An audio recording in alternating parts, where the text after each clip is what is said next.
ఈరోజు మన వీడియోలో మరికొన్ని ప్రీవియస్ ఇయర్ మోడల్ క్వశ్చన్స్ గురించి డిస్కస్ చేసి ఇప్పుడు ఈ 0.78ని నేను 78/100 రాసుకోవచ్చా whole square into x square by 39/100 whole square into 36/100 whole స్క్వేర్గా రాసుకుంటాను. సింప్లిఫికేషన్ ఈజీగా ఉండాలి కాబట్టి.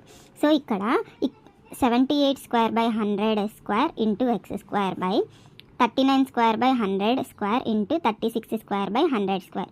ఇక్కడ ఒక 100 స్క్వేర్ ఇక్కడ ఇది క్యాన్సిల్ అయిపోతుంది.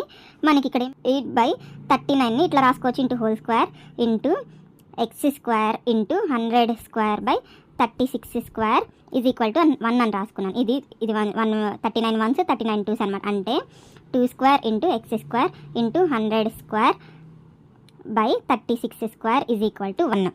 మళ్ళీ నేను ఇక్కడ 2/36 whole square into x square into 100 square రాసుకోవచ్చా? ఇది 2 1s 2 18s అనమాట. 1/18 square into x square into 100 square is equal to 1 అనమాట.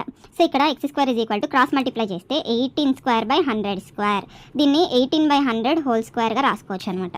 సో ఇక్కడ స్క్వేర్ క్యాన్సిల్ అయిపోయి ఎక్స్ ఈజ్ ఈక్వల్ టు 18/100 అనమాట. So answer 0.18.